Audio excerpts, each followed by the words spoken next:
L'homme ne vivra pas de pain seulement, mais de toute parole qui sort de la bouche de Dieu. Voici votre moment de méditation quotidienne.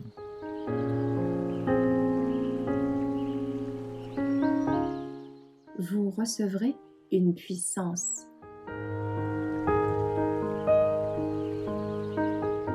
Samuel, le 9 septembre. Samuel grandissait et l'Éternel était avec lui. Il ne laissait tomber à terre aucune de ses paroles. Tout Israël, depuis Dan jusqu'à Beersheba, reconnut que Samuel était établi prophète de l'Éternel. 1 Samuel 3, versets 19 et 20. Après que l'Éternel se fut manifesté à Samuel en vision pour la première fois, celui-ci avait été reconnu comme prophète par le peuple tout entier. En communiquant courageusement l'avertissement de Dieu à la maison d'Élie, quelque douloureux et pénible que fût ce devoir, le fils d'Anne avait donné la preuve qu'il était digne d'être le messager du Très-Haut. L'Éternel était avec lui. Il ne laissait tomber à terre aucune de ses paroles. De Dan jusqu'à Beersheba, tout Israël reconnut que Samuel était établi prophète de l'Éternel. 1 Samuel 3, versets 19 et 20. En tant que nation, les Israélites étaient irreligieux et idolâtres.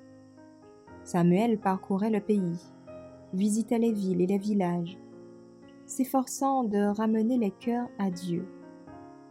Ces travaux ne restèrent pas sans résultat.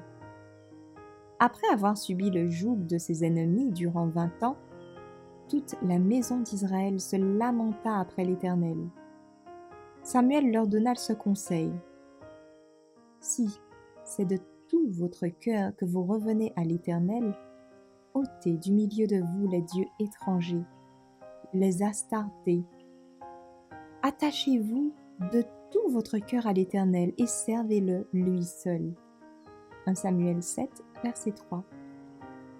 La vraie piété était enseignée au jour de Samuel, comme au temps de notre Seigneur. Pour Israël comme pour les chrétiens, les formes extérieures sans la grâce n'ont aucune valeur. Aujourd'hui, comme alors, ce qu'il faut, c'est un réveil de la vraie religion du cœur.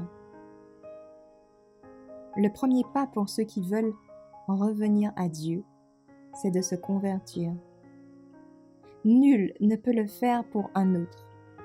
Individuellement, nous devons nous humilier devant Dieu et abandonner nos idoles. Quand nous aurons fait notre part, le Seigneur nous accordera son salut.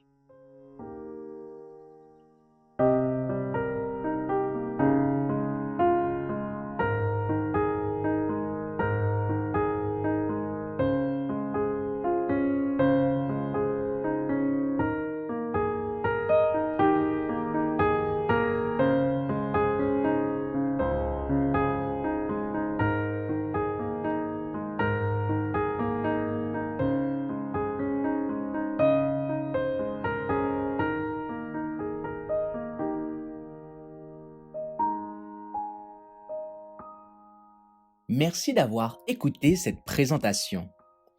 Assurez-vous de nous rejoindre demain pour votre moment de méditation quotidienne avec lereste.org.